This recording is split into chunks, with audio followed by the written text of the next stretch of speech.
The Lord is my shepherd, I shall not want. He maketh me to lie down in green pastures. He leadeth me beside the still waters. He restoreth my soul. He leadeth me in the paths of righteousness for his name's sake.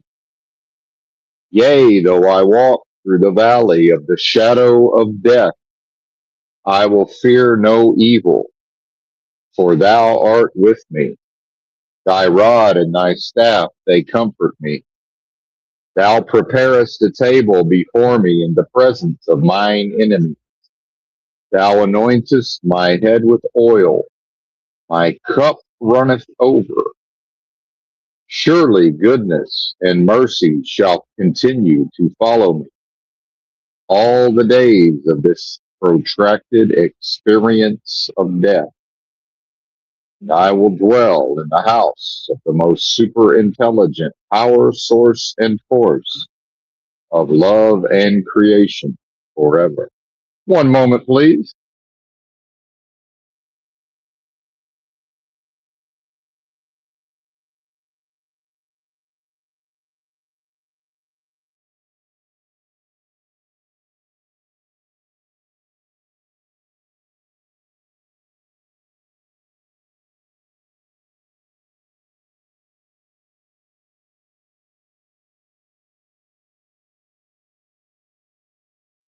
And rectify that. This will be a short one, probably. Not necessarily, but got about 35 minutes. Oh no, I can hear myself. All right. That should have fixed it. Boomer time.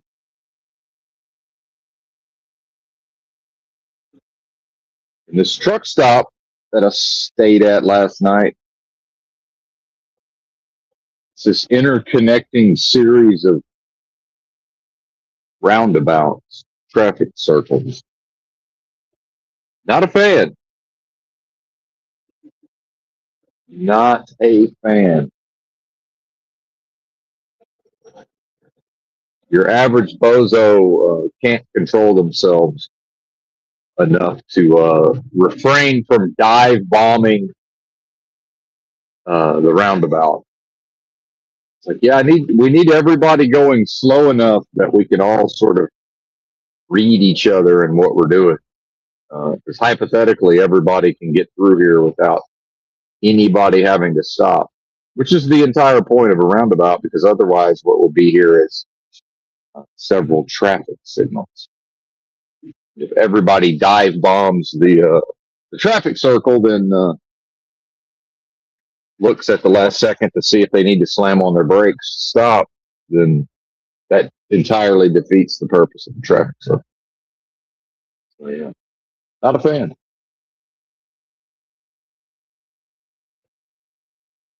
There's a sign going into the roundabout that says 15 miles an hour. That's the whole point. Slow down to 15.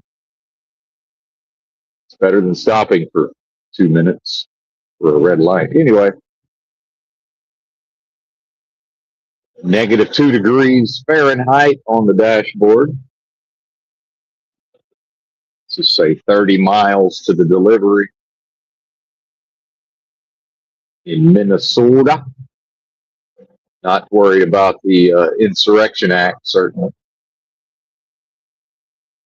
I'm leaving Mankato. I heard there were some protests in Mankato.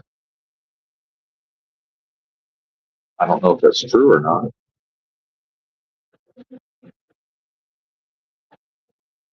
There's one of the newer Walmart distribution facilities off to the right.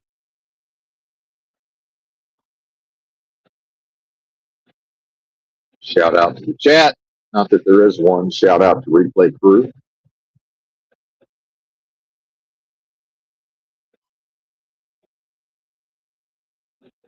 I was parked at the truck stop for many hours yesterday before I checked the weather, and it said overnight low -6. And I got to thinking, I wonder if I should have treated the fuel with anti-gel and did a little research online to sort of, buffer what I already know. And wait a minute, they got me exiting here. Let's make sure that's the right move. Yeah, okay, we'll do that. It's like it could just go straight though. Yeah, we'll go straight. Going to the same road. Meeting back up at the same road. This is the big road. I'll stay on the big road.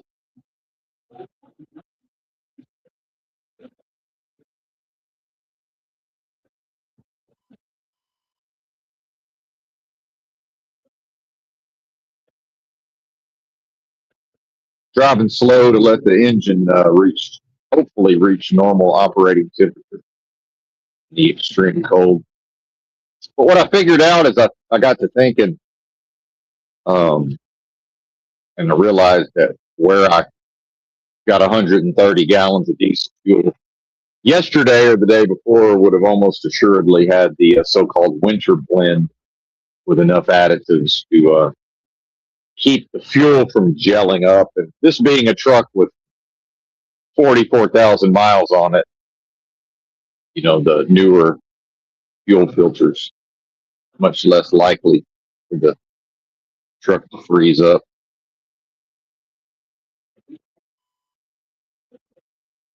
And as much as us old fogies like to poo-poo the modern technology, this we call it the opti-idle system on these Freightliner Cascadians. So what it is upgraded batteries, and that operates the driver comfort portion instead of having the Thermo King APU diesel generator separate unit, which I'm not a fan of. I don't like them. I don't think they work well. Not a fan.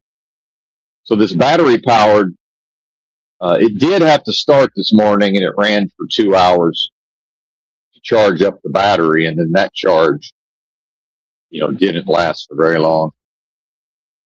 That was all right. By then it was time to start driving.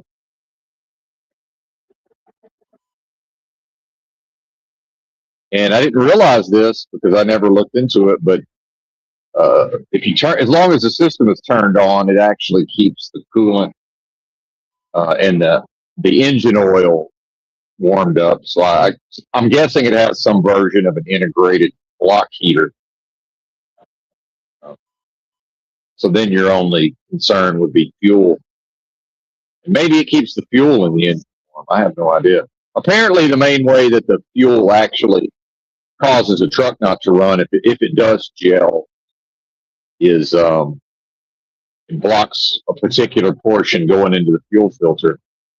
But then, if the depth system freezes up, you can get into a derate situation where the truck will lose a lot of power and won't operate properly. Certainly would want to avoid that. Wait, am I supposed to take this exit? No, 1 mile down the road is the exit.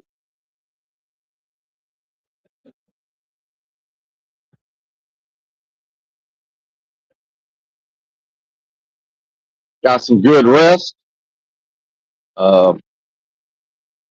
Here's part of not being that smart in the moment. My company had said something about doing a 34-hour restart in the context of this load. And what I found is that if something seems unclear, it can be a mistake to start asking questions because it seems to trigger emotions in the other person, especially on a Friday when they're just trying to go home for the weekend, where they sort of get nervous and start thinking, well, why is this unclear? And, and then with my own personality, then I have to get into the weeds of, why I'm confused about their confusion. And I understand that whatever they're saying to me makes sense to them. They're not conveying it in a way. And yeah, I might understand what they mean. I might not. So I finally figured out once I was able to see what my clock looks like now, that what they were saying is I could have gone to the pickup and never went on duty, and then gone to the truck stop and finished a 34-hour restart, and then drove day one of this load on Sunday, and then drove day two early this morning because it's an 8 a.m. delivery. So if I ran my clock out, if I drove, 10 to 11 hours on Sunday, then, whatever was remaining, I would have plenty of time, unless something goes wrong. I would have plenty of time this morning. And I didn't understand that that's what they meant until this morning, which is not going to cause any problems, but necessarily. But,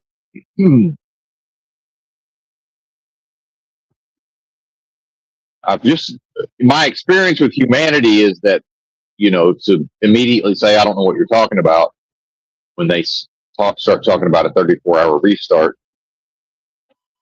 and people are hesitant to just be literal, right? And so some of us who may in fact be neurodivergent, well, the answer is stay off duty. Don't go on duty for the delivery, for the pickup. Stay off duty, go back to the truck stop, finish your 34. Day one of driving Sunday morning, day two, Monday morning, deliver.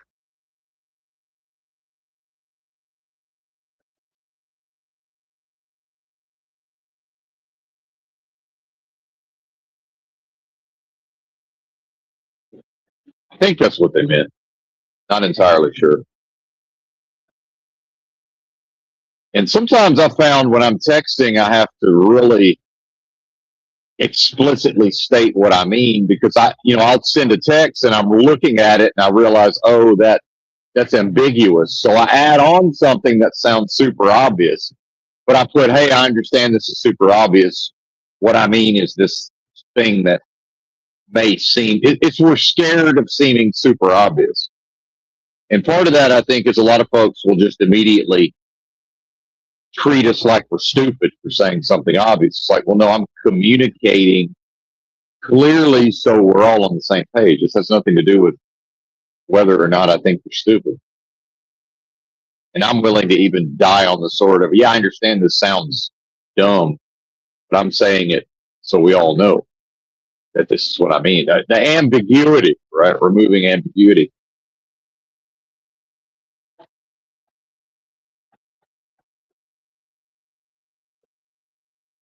Although I would have still preferred, I prefer to have driven, Saturday, all day Sunday, which was early AM for me, early AM Saturday, early AM Sunday, and then just hung out yesterday. But, the drawback is that I had enough hours where I was just chilling, sitting around the truck, that, 2 different time spans of 16 hours, perhaps, where that could have been, stretch it out to 34 hours, and now you got a fresh 70.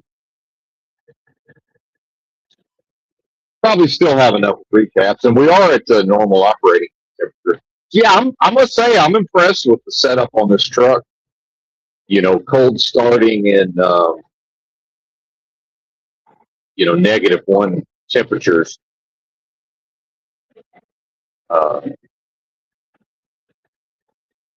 In seemingly integrated block heater. The only real mistake I could have made was if I rolled in and hadn't fueled up in a part of the country that had a winter blend. Like, that really would have been the only possibility for error. But I got enough fuel in Connecticut, and I haven't been down south, far enough south enough to get, to not get the winter blend. And then some folks believe in the anti-gel plus the winter blend, but I think that's probably on the trucks that are more prone to the fuel system freezing up. That doesn't seem to be necessary. Some companies tell you, I think Schneider, I'm pretty sure when I started with Schneider, they're like, don't ever put anything in that fuel tank. which for a big company with inexperienced drivers, overall they'd probably do better because some proportion of those drivers are going to put the wrong amount or at the wrong time. With that anti-gel, you really need to put it in when you're fueling, so that putting the new fuel in mixes it all up, and then you need to have something approximating a proper ratio. Right? It's really it was too late by the time I even thought about it.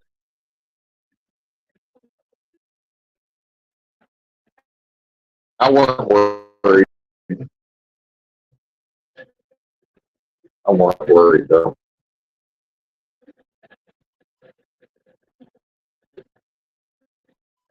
I can definitely tell my body's gone into rest mode, however, and it got a little chilly. And I'm learning how this system operates. Because at a certain point, I thought, well, maybe if I turn the heater off in the back and then turn it back on, that maybe that'll tell the engine to start. Because I've noticed what happens is a lot of times when I go to bed, I can't have the heater running at all, because at the end of the day, the heater's either all on or all off. It doesn't know. It doesn't live in a world where it's like at your house where you set it to a temperature and it kicks on and kicks off. I understand they design it that way. It's just not a thing. So you really have 100% heat, or you have zero. You just got to turn the fucker off. So in a lot of climates, I have it off when I go to sleep. So then I'm awakened when it's too frigid, and I reach up and turn it on, and that immediately starts the engine of the truck to then warm it up enough to actually get enough heat. So what I've discovered is, and there's really no way to know this except to learn it by example, is that in turning it off and turning it back on, it reset the computer's idea of what temperature I wanted the cabin to be. So apparently the way these things are designed is what you're supposed to do. So when I arrived at the truck stop yesterday, because it was already cold, I went ahead and just cranked the heat up inside the cab and let the engine run for like 10 minutes. And I got it as hot, pretty much as hot in here as I could stand. Then I activated the opti idle, and then it turns the engine off, and it now takes over to where when it decides it's appropriate, it kicks the engine on and then turns the engine back off at a time of its choosing. And to save on fuel, and also a lot of states, it's illegal to just idle the truck indefinitely. And it increases the resale value of the truck because of that, the number of hours on the engine, right? It's not idled all the time. And the emissions is less prone to, like the DEF filter, needing to be cleaned out. All of that operates better. Yeah, pretty impressed, I have to say.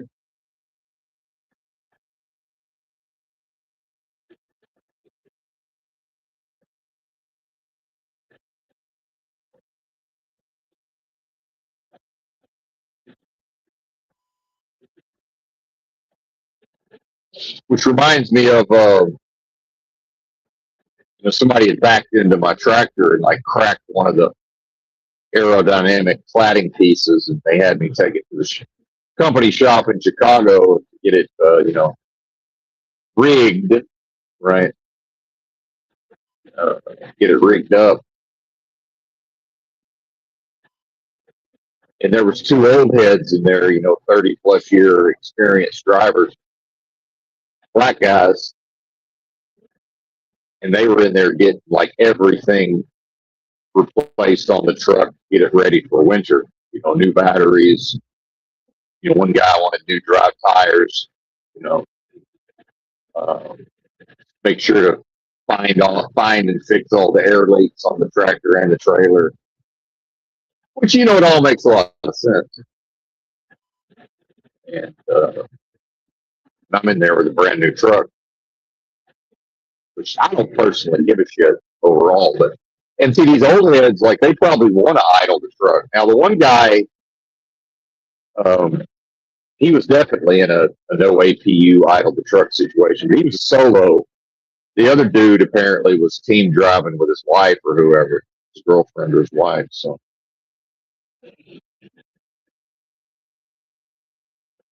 it's not as much of an issue with the team.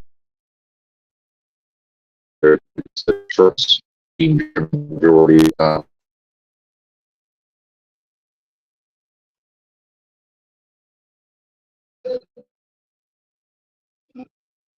And another reason to, not go to the last minute and try to drive the second day this morning of this load is, I'm not a meteorologist. I'm not really trying to spend an hour to 2 hours a day, like Googling the weather report for various cities. It's like, yeah, I don't mind with the weather. I need that extra time in case a storm rolls. As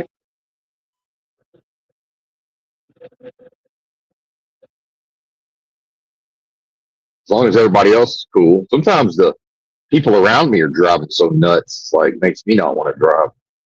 Like, oh, I can drive in this, no problem. These bozos. And then again, like I said, being new with this company, still relatively new. So they don't know whether or not I can drive in the winter weather. So if I'm telling them, hey, I'd rather shut down, but not because of me, because of how everybody else drives, it's like, they're used to talking to people who won't just admit, if I was just bad in the winter weather and wasn't going to drive in it, I would just be like, yeah, I ain't driving in that. Are you crazy? I'm not going to make up an excuse every time. Why would I? But yeah, some people will. I think now they've figured out that, he does know how to drive in ice and snow. So yeah, I know my accent doesn't sound like I would, but yeah, no problem. No problemo.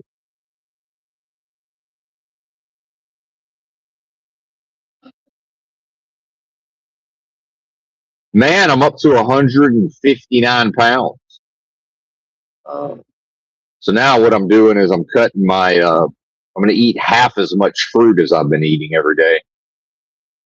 And that should at least, because I'm fine. As long as I stay here, it's no problem. But now we're to the point where it's all going to the waistline, and I'm really not interested.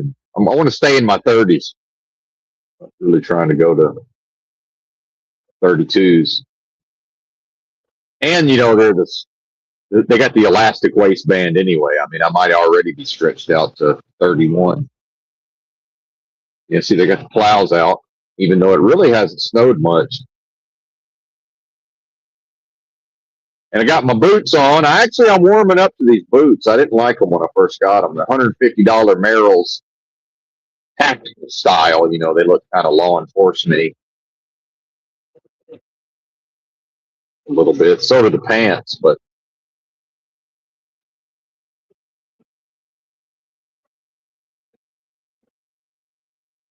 it's like, bitch, I'm homeless. I've been homeless since 2012. Like, I buy my clothes based on will they hold up to homelessness or not. Amazon pair of pants, 40 to 50 bucks, and they're,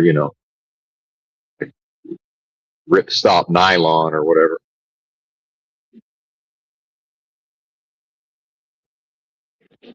I don't wear anything that doesn't have cargo pockets as far as pants go.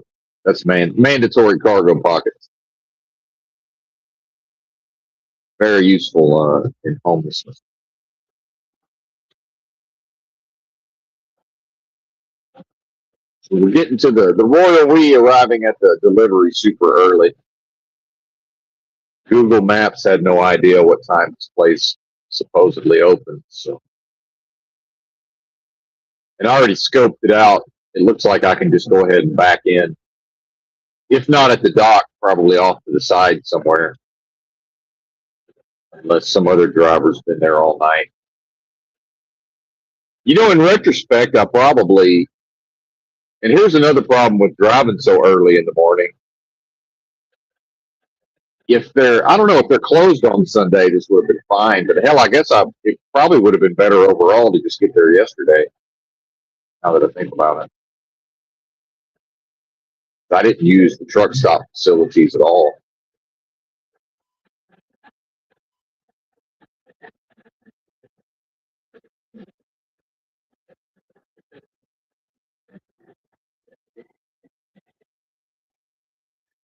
If they would have had a proper, decent laundry machine, I would have. But they had the front loaders, which I'm not a fan of, and then went out. They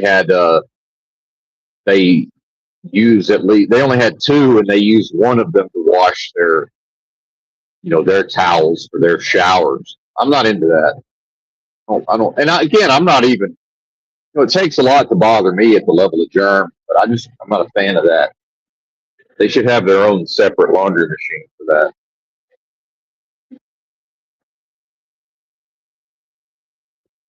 That ain't cool. So if I get too many machines in a row that don't have actual hot water, I got MRSA like that one time on my wrist. Had to go to the doctor and take antibiotics. But y'all know I don't. Number one, even going to the doctor is a big deal. And number two, I hate taking antibiotics. I almost never take them. Part of the reason why is if I actually have to take them because I got fucking MRSA on my skin, man, those antibiotics knock that shit out immediately. It's like, blam, it was dead. Yeah, that's the whole point of antibiotics. You have to take them. Like, yeah, it kills your fucking gut biome. All that shit. About losing, I don't know about losing a hand, which I had a cut on my knuckle on my left hand, and it got all infected. I guess I didn't keep it clean enough, so I had to rip the scab off and hit it with the fucking iodine and make sure to keep a Band-Aid on it for a few days. So it was starting to hurt like down in the bone. Like, oh, this is not good. It's got some weird color of red.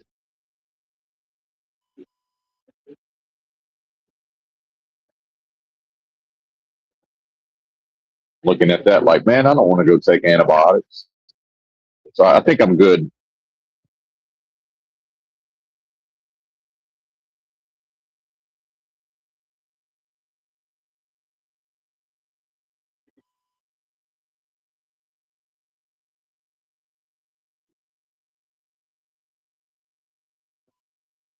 Oh yeah, I need to take my ginseng, a second round of ginseng here.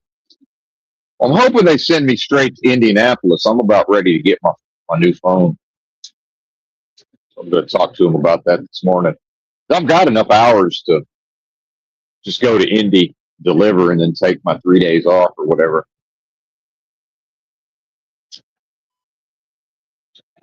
And then I can go crazy on Amazon and just stock up for a few months. Stock up at Whole Foods, and I'll be ready for at least 2 months of work without needing to worry about off time. Which I don't even need. If I knew for a fact they could run me and I could more or less be guaranteed to go to sleep by about 6 p.m. every night, I don't think I would have a problem just working pretty much indefinitely. And it's like last week I drove, I drove 3,100 miles in 7 days. So that's about perfect.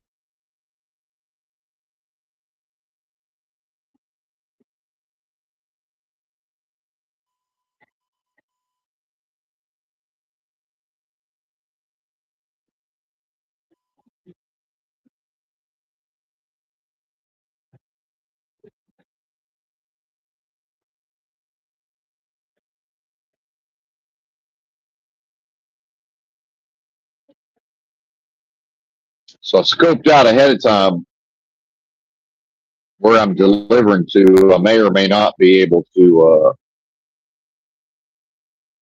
do a U-turn to be able to hit the stock. So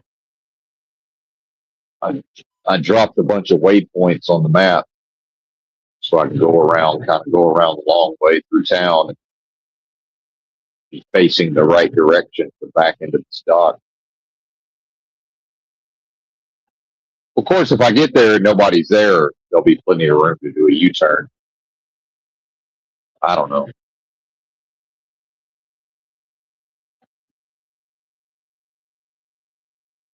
Let's see. And then most likely I'll be waiting for the place to open. So we'll probably keep the stream going. So maybe it's good that I'm just rambling and haven't gotten into a rant yet. Maybe that's good. I got my full layers on almost entirely. I think I got like one. I think I got one layer I could add on the top. This is the many years of experience in homelessness. I got that part of it more or less down to a science. Well, and I have some wool socks I could also put on if I needed to. A little overkill for being inside the truck, but oh, and I realized I got the heater going in the sleeper full blast on purpose this time. You turn that down.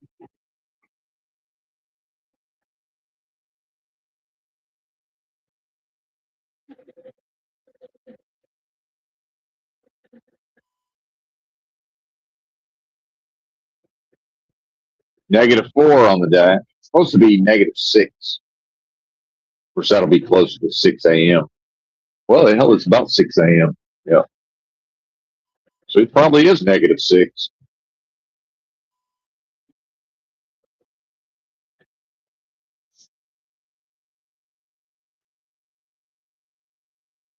They said like -22 to -30 with the wind chill.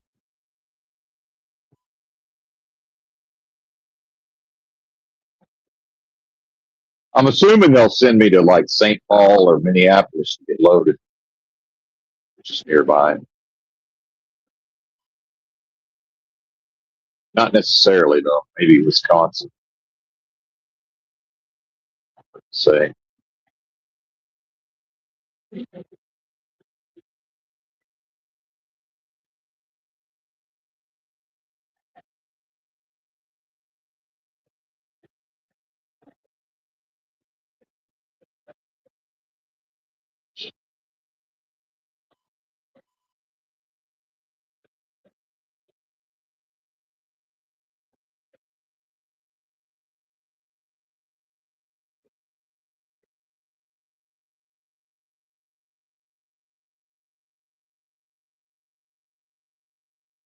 Oh, I read this morning about a trucking company has filed for Chapter 11 bankruptcy. It's not. It's more of a logistics company, and they've gone. A lot of these big companies, not the ones you've heard of, but there's a lot of companies that have gone to this. They have a particular name for it. I've forgotten what they call it. But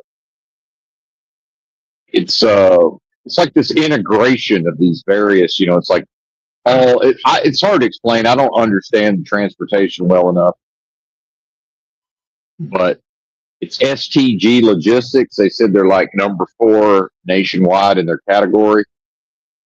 And this is where me being a layperson who knows just enough about finance and business sort of decode this. So what the Chapter 11 does is they had the reason why they weren't going to be able to continue to operate was because they had $1 billion in outstanding debt, and then with the ongoing protracted freight recession, now it's getting into just they can't access and this isn't in the article. This is just what I understand because I know enough about business.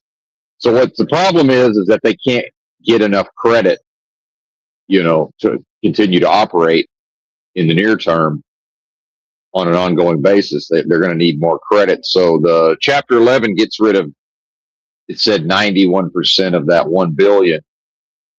And whatever that means, I don't know where that goes or just disappear. I have no idea how that. I think maybe it said something about equity. So maybe some of their creditors get equity positions. I have no idea how this works.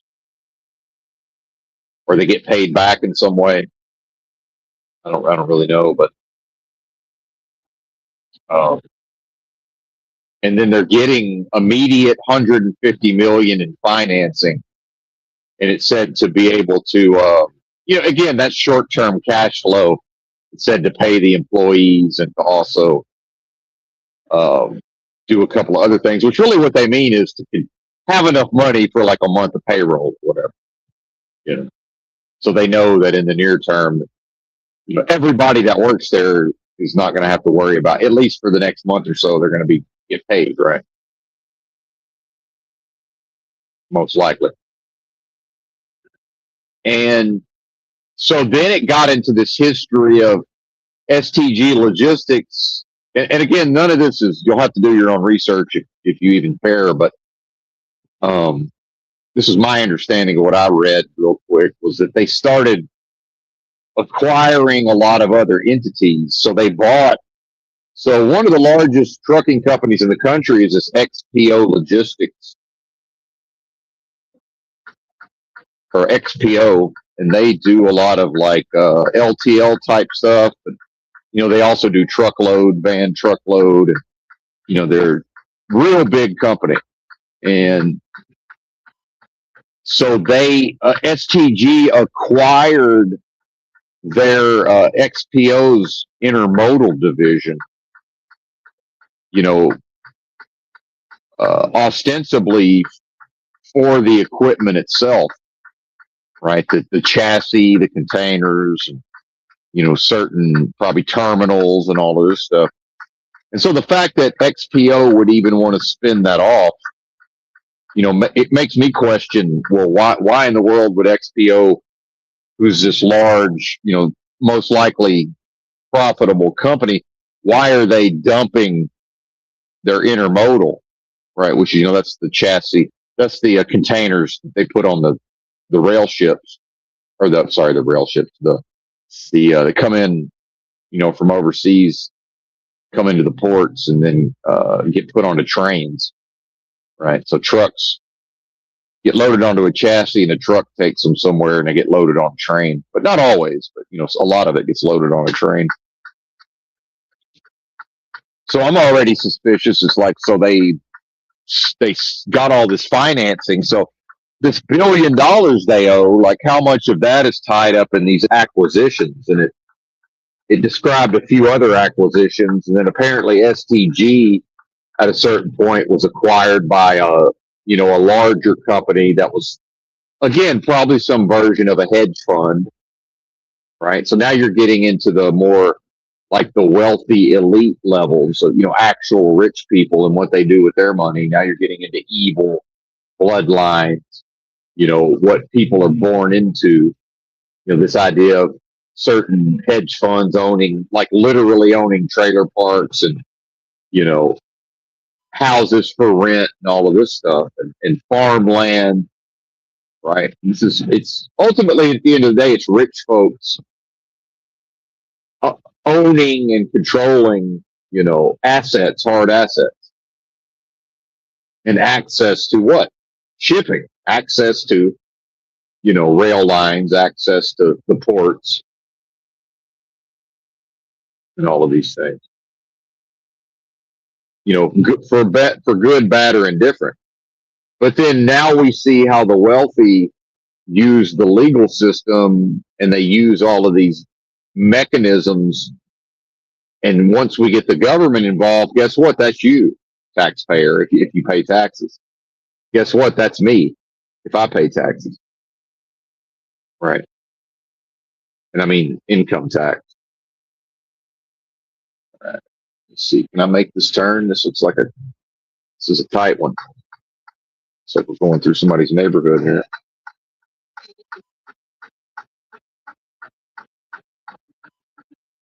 I ain't hit to somebody's house. Oh yeah, this is pretty big enough street. Bear with me. We're getting into sketchy territory, and I'm realizing I should have slid my axles before I tried to do all this. I've already got a car coming down the hill, and If I knew my axles were in the right position, I for sure would have gone for it. But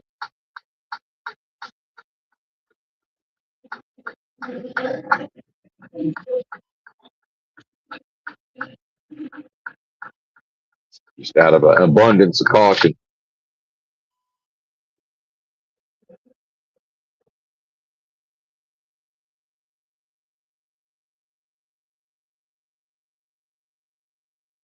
I think we'll be okay though, based on me checking out the satellite view. I should be able to get the whole road at this time of the morning, 6 a.m. Monday morning. Basically going like around a bunch of neighborhoods, but not really through them, if that makes sense. Some of this is, I already see some industrial buildings up ahead, so it's like mixed commercial and residential. There's a big greenhouse on the right, probably growing pot, probably growing cannabis in there. Or just wait a minute. Minnesota, is this, am I remembering incorrectly? Do they even have medical cannabis? Or maybe it's just that they don't have rec. There's a few bizarre exceptions in the U.S. to, the idea of just a state you assume would, because there's a super liberal state. Oh, that they do have cannabis, legal cannabis.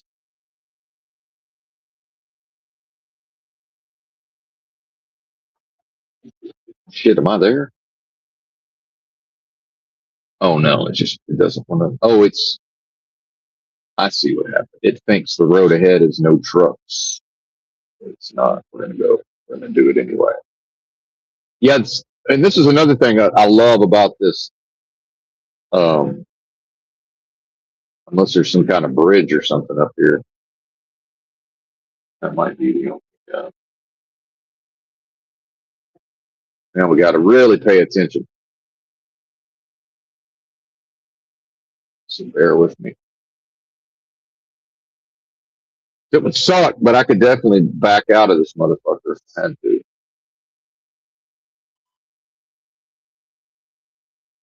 But yeah, the GPS ad, the one I pay for every month, $15 a month or whatever it is, it errs on the side of not sending me down routes where I might get ticketed or low clearance or bridge. Although it will send me over some bridges, because some of the bridges, it's like, if you're max loaded, you're over the limit. But if you're empty, then you're good.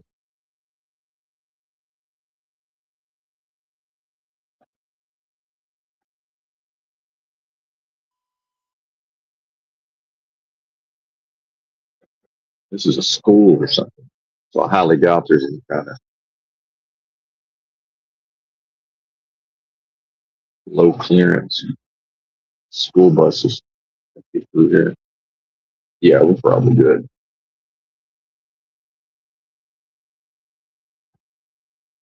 Le Sueur, Minnesota.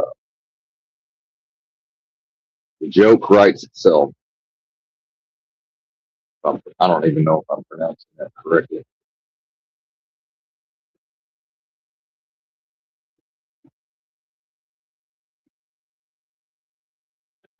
One dude out there at the elementary school clearing the snow from the entrance, the main entrance. -2 degrees. Let's see. Oh, whoa, this is a turn now. Yeah, we're gonna need every bit of this motherfucker.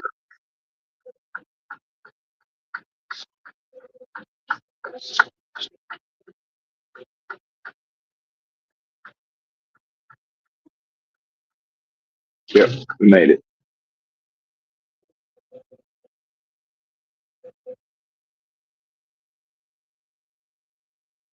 It says I got 2.4 more miles. Wait a minute, I think shit's freaking out. Okay, I see where we're at. Never mind. Never mind. Yeah, I ended up adding like 10 minutes to go around the long way. It's just even longer than I thought.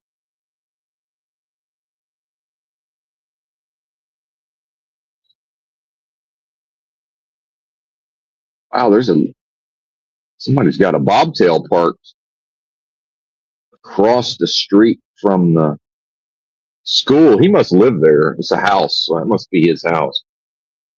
I highly doubt there would let a random truck park there across from the school.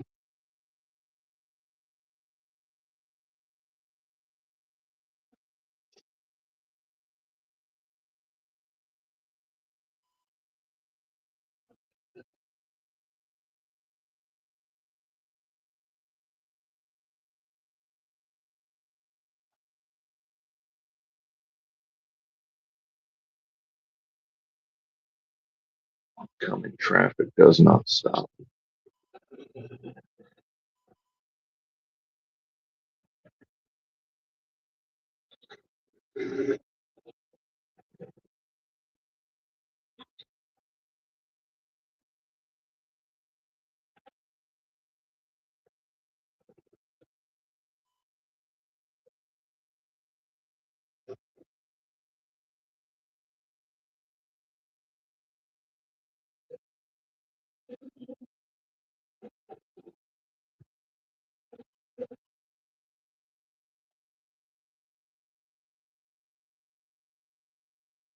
Ridge Street.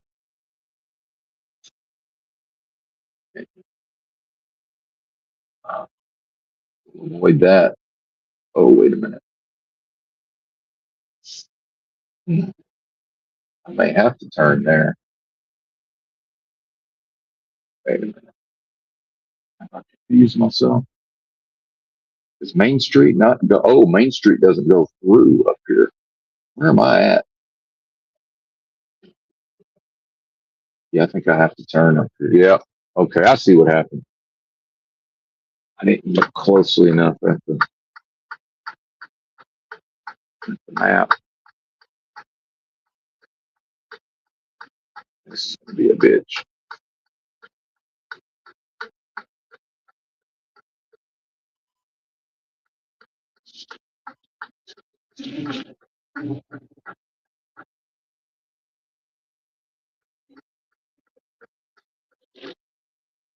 Oh fuck, where am I at?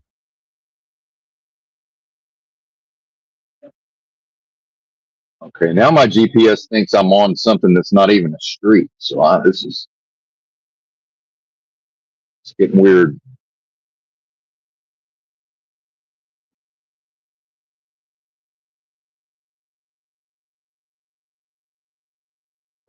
Hmm. Yeah, I don't know, man.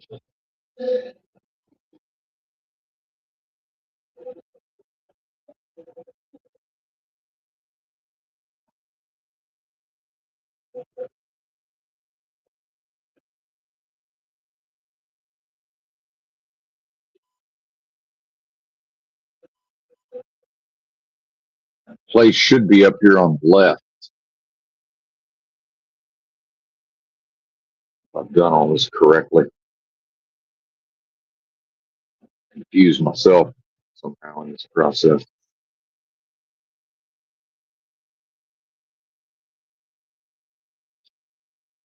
Oh yeah, there we go. We're in the right place. This is all starting to look familiar from the Google street view. Shit, there's a motel. I could have came down here yesterday and stayed in the motel. Not that I would have wanted to.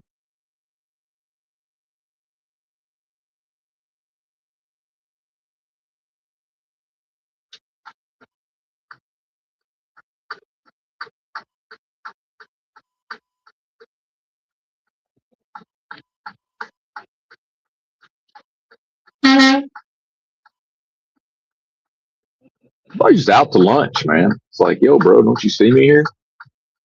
Trying to let you go.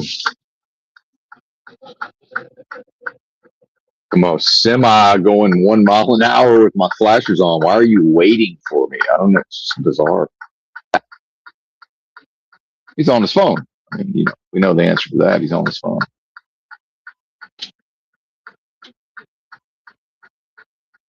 Well, this place might be open. Hard to say. We're in some snow though, some fairly deep snow. All right, I'm gonna go at least knock on the door. I doubt anybody's here, but you never know.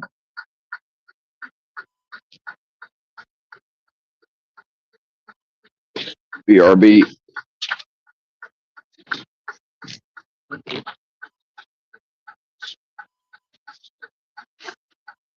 Where's my hat? Oh goodness. Where's my hat? Oh, there.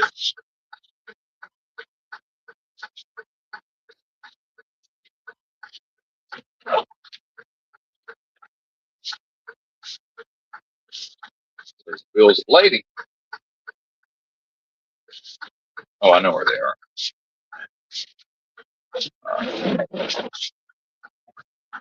I know where they were.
All right. Told me to wait till 7. Shipping person will be here then, so that's good. My instincts worked out. Come down early, and mainly, it won't really help me any overall. But the later I start my clock, the later the company might try to make me work tonight. So I think I started my clock at 5. So as long as I don't do a split break, then I'll be done for the day no later than 7 p.m.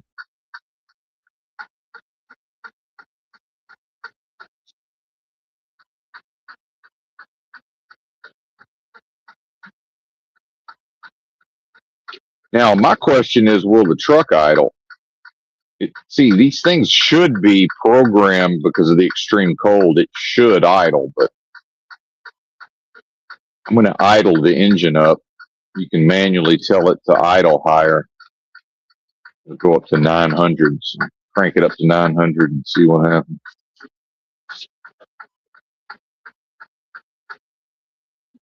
I'm sitting in a few inches of snow, so of course we locked the intra-axle differential lock for more traction.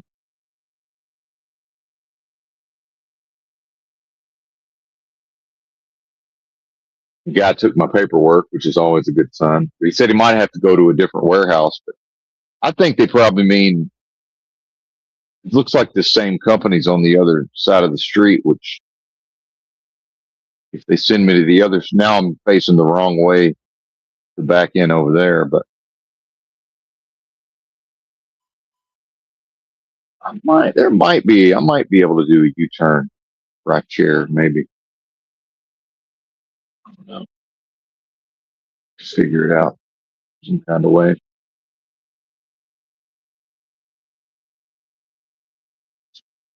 So I need to walk. I'm just going to keep the truck running on account of the extreme cold.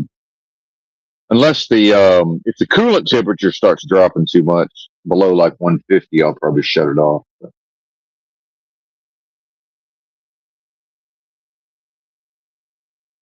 yeah.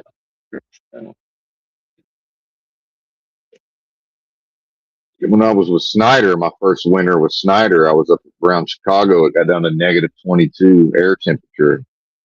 I had a newer truck, and it got so cold. I just let the truck run all night. And I went and checked into a hotel. There was a hotel across the street from the truck stop.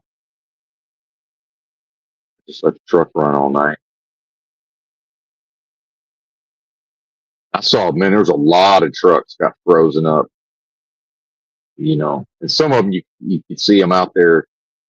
They knew to replace their fuel filters or whatever, I guess, or have an extra set. And I think you can put the diesel fuel in it, and, get it heated up a little hotter than, the outside temperature. Maybe that helped. Something like that. Fucking my brake line, the airlines on the trailer froze up at a certain point. And I was, laying on my back on the shoulder of the highway at negative 22 degrees, banging on the fucking drum brakes with a small handheld sledgehammer.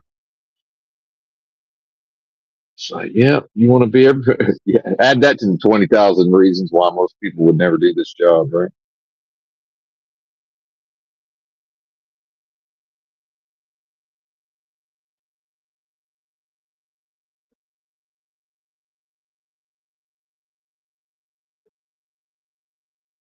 I think my truck, it'll idle for like 20 to 30, I think 30 minutes. So we'll see if it shuts down or not.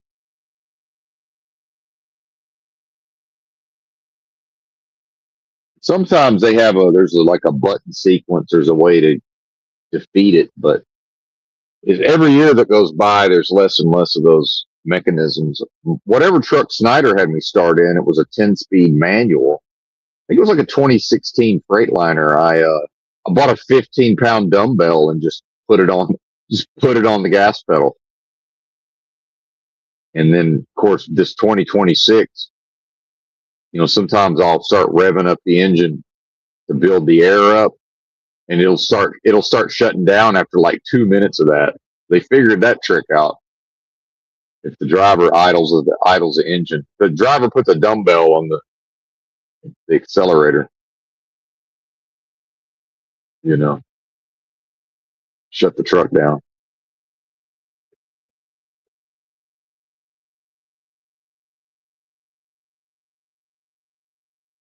Because it's funny, you hear these stories of these drivers and the company won't let them idle the truck. And then it's like extreme weather and they're, freezing their ass off or they're burning up. It's like, I don't know, man. When I needed to idle in extreme weather, I just did it. They never said anything to me about it. So the fact that the company's even noticing in the first place and telling them not to, it's like, makes me think maybe they're not very productive drivers. Because in my case, they probably ain't gonna say, even Snyder wouldn't have said shit to me because I was making them money, even as a rookie. I know I was making them money. If I wasn't, it was their fault, not mine.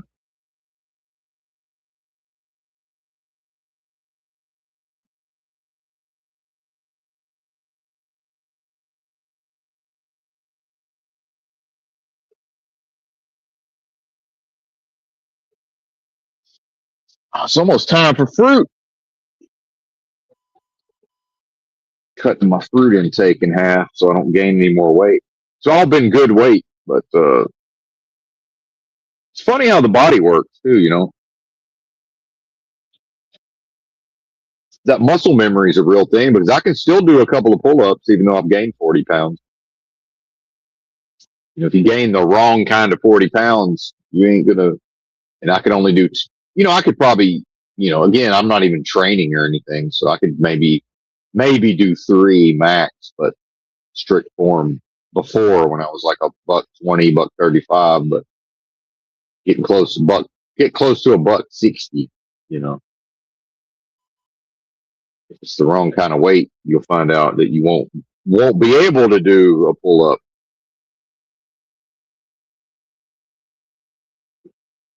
You want to talk about America and workers, and Americans have a lot of Americans have a certain view of what they think the American worker is and all this, but it's like, I'm going to pull up a little bit. If my tires are hot enough, then I could end up melting enough of this snow and then it could freeze underneath the tires and then make it a little harder to take off. Pull up a few feet. But hell, I'm 50. I can do a full fucking range of motion squat. I can squat all the way down and stand back up. And I can do at least one strict form pull up. Right. And I don't know if I can bench press my weight or not. They say it's like 70% of men can bench press their body weight for one repetition. I'm assuming I can bench press 160, but probably not much more. Probably not much more than that. But yeah, the muscle memory, because I can tell I've definitely I've put back some of the muscle that I lost through all this illness. Definitely. With some fat that I needed, because now one of these days I'm going to actually fast like I've been talking about for literal years now. But I'm not going to go past 72 hours because I don't even want to deal with trying to reboot my digestion.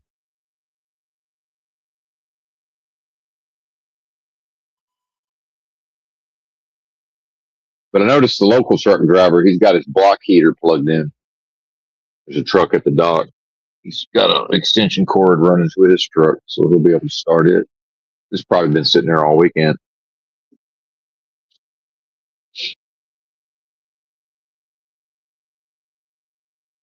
It's funny though, because it fired right up the first time. So what happened was, and I was talking about these climate controls, it finally got cold enough in the cabin that it fired up, but it only ran for like 15 minutes, just enough to heat the engine up to be able to get the heater be hot again, right? And then when it shut back off, I was thinking, oh man, I don't know if we're going to have enough. Then I'm thinking, well, are we going to have enough juice to start this bitch again, right?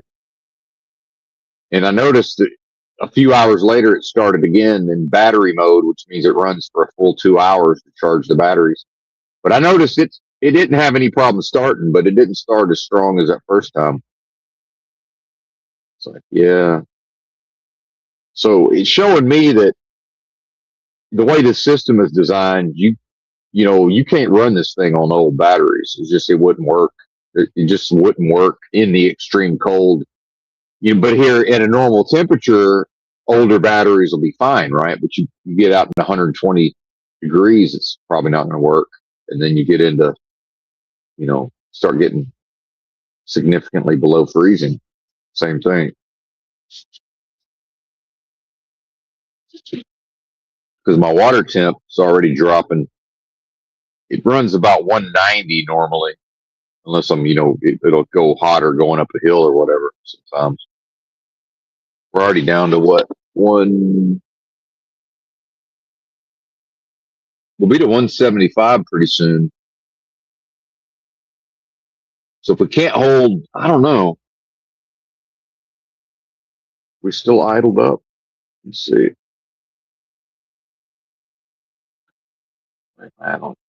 Yeah, see, it already turned off the idle. It went back down. So that they got that locked down. That probably does keep the truck from shutting down then. It's just they want to make sure the driver's actually here. I see what they're doing. See, if I had known that and noticed, I bet we wouldn't have dropped so much off of our water temperature. So I got the technology working against me. See, it doesn't trust me. The computer doesn't trust me. I'm a human. And the humans that programmed it don't trust me, especially because they're humans. Does that make sense? But, maybe I know what the fuck I'm doing. Like, what if I actually know what I'm doing? I'm being thwarted because the technology doesn't trust me.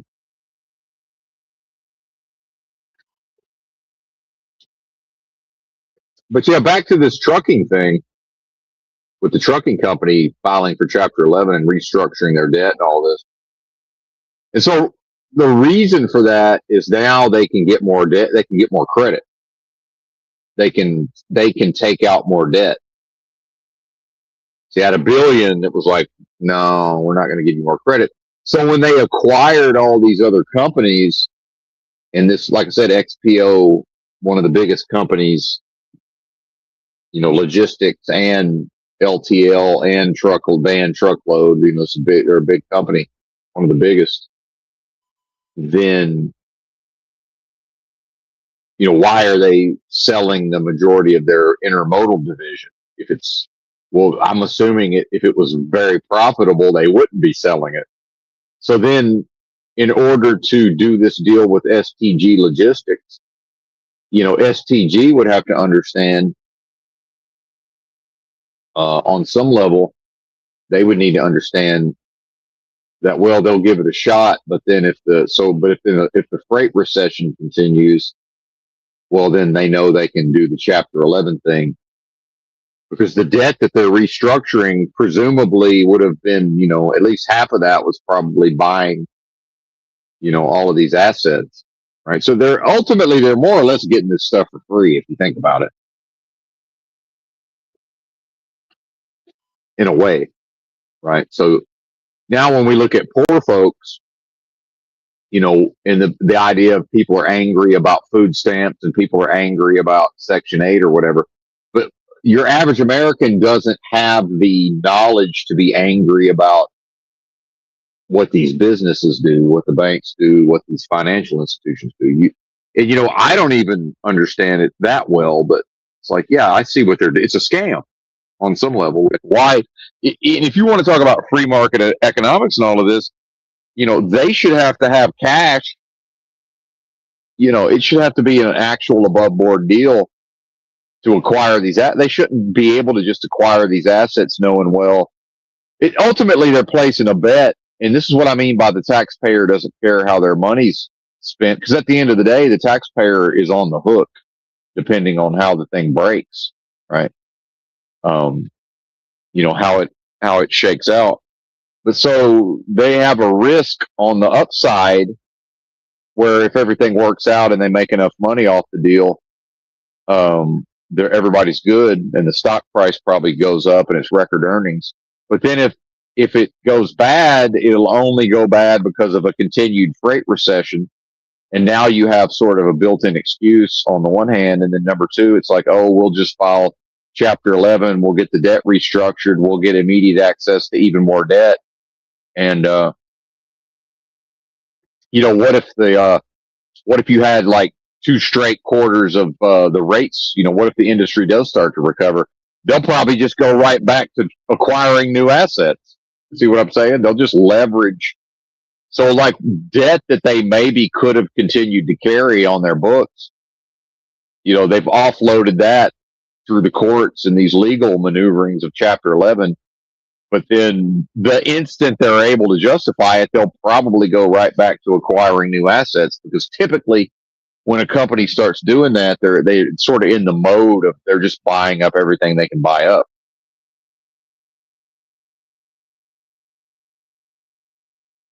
Further consolidation. And then you get into something that I know there's another channel in the so-called truth community, The Machine Lies, and he likes to talk about this stakeholder capitalism. And see, now everything I'm talking about, it's starting to get into what they mean when they start talking about stakeholder capitalism. The lie of that is this idea that because you're a citizen, like you're somehow blessed into that system. It's like, no, you're not. They mean them. They don't mean us, right? They don't mean like the po folks. They don't mean the people. They mean the bloodlines, the actual rich folks.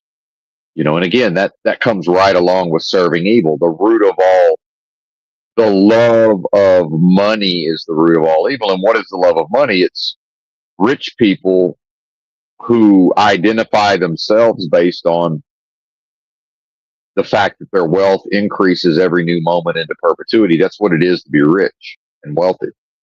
And in fact, they go into an existential crisis, if they don't see their wealth has to be rising every moment, or they don't know who they are, like for real, their entire lives, their social networks, their peer groups, it's all based on this idea that everybody in those groups is wealthy, born into wealth, born into bloodlines. And then the affirmation of this is that everybody gets wealthier every moment. And the mechanism that allows that is the people must get poorer over time. The people have to have less access to resources. So when people want to romanticize the 80s and the 90s and all of this, it's like, yeah, in a way, people had easier and greater access potentially to resources, but then not entirely back then. And so, but there needs to be that progression. That's because the rich people hadn't stolen as much, because everything operates based on rich folks stealing more and more from the poor folks, which it is a reverse Robin Hood. And, in an inverted world, that's probably the point of Robin Hood as a story. Is not, this is what's happening to you, poor folks. The rich are robbing from you, like for real. And so same thing with this reading about this trucking company going through Chapter 11. Same fucking thing.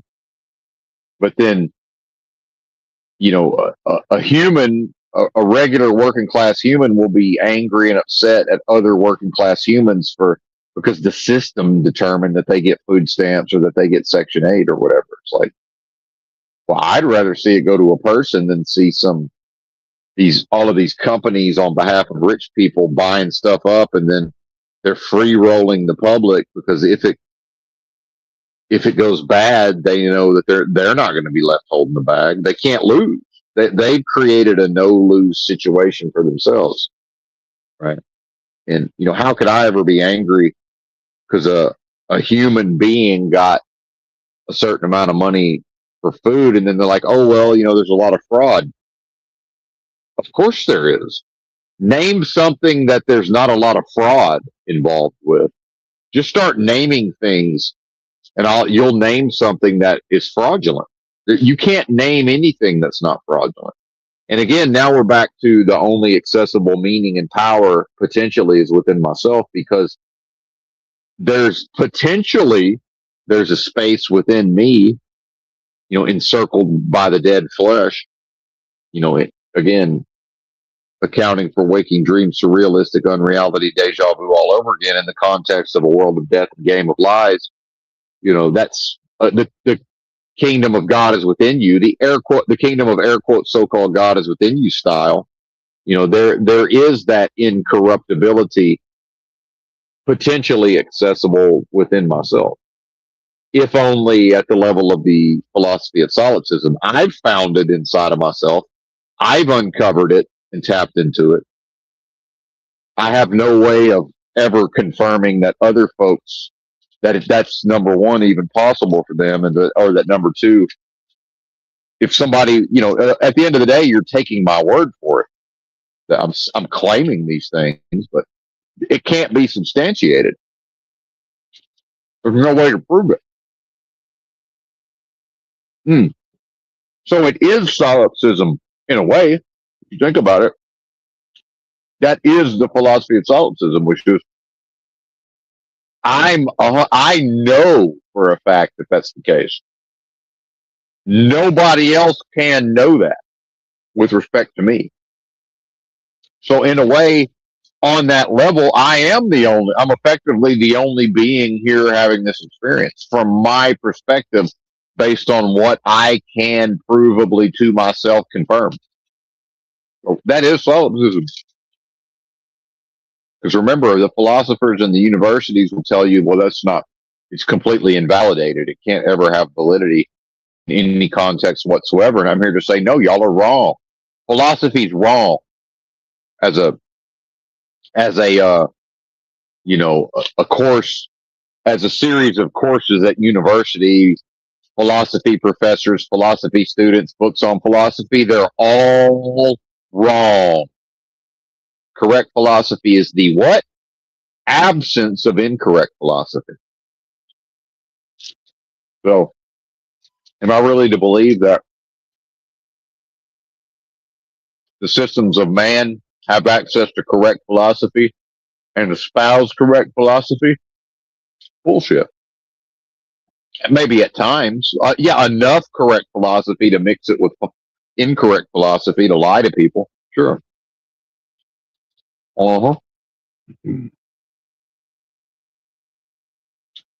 Anyway, it's close enough to time, so I'm going to get out of here and not eat on the stream.